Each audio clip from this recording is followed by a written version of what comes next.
வணக்கம். சற்று முன் வெளியான முக்கிய அறிவிப்பின்படி மத்திய அரசு ஊழியர்களுக்கு ஜாக்பாட் 35% சம்பள உயர்வா? 8வது பே கமிஷனில் வந்த சூப்பர் அப்டேட். செய்தியை முழுமையாக கேட்கறதுக்கு முன்னாடி நம்ம சேனலை சப்ஸ்கிரைப் பண்ணலாம். சப்ஸ்கிரைப் பண்ணிக்கோங்க. மறக்காம பெல் பட்டனை கிளிக் பண்ணிக்கோங்க. அப்பதான் நம்மளுடைய அப்டேட்டட் நியூஸ் உங்களுக்கு உடனுக்குடன் வந்து சேரும். மத்திய நிதி அமைச்சகம் ஒரு ஆன்லைன் போர்ட்டலை தொடங்கியுள்ளது.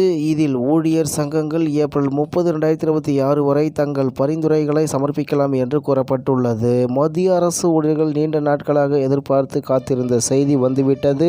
அதன்படி 8வது ஊதிய குழுவை, அதாவது 8th பே கமிஷன் அமைக்கும் பணிகளை மத்திய அரசு அதிகாரப்பூர்வமாக தொடங்கியுள்ளது. இதனால் லட்சக்கணக்கான ஊழியர்கள் மற்றும் ஓய்வூதியதாரர்களின் வங்கி கணக்கில் பெரிய தொகை வர வாய்ப்பு உள்ளது. 2016 முதல் அமலில் உள்ள 7வது ஊதிய குழு விரைவில் முடிவுக்கு வரவிருக்கிறது. புதிய சம்பள கட்டமைப்பு மூலம் சம்பளம் கணிசமாக உயரும் என எதிர்பார்க்கப்படுகிறது.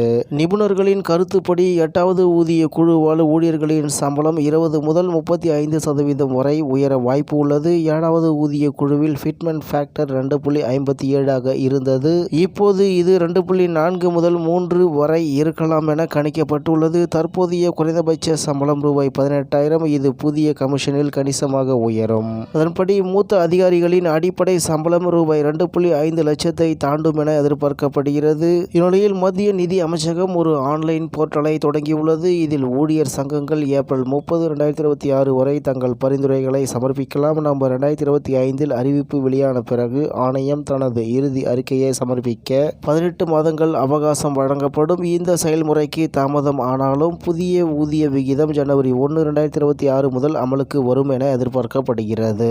இந்நிலையில் நிபுணர்களின் கணிப்புப்படி 8வது ஊதிய குழுவின் அமலாக்கம் ஜனவரி 1, 2026 முதலே கணக்கில் எடுத்துக் கொள்ளப்படும். எனவே அரசு முடிவெடுத்த தாமதித்தாலும் ஊழியர்களுக்கு அந்த தேதியிலிருந்து நிலுவைத் தொகை, அதாவது அரியர்ஸ் கிடைக்கும். இந்த தேதிதான் 7வது ஊதிய குழுவின் காலம் முடிவடையும் அதிகாரப்பூர்வ தேதியாகவும் கருதப்படுகிறது.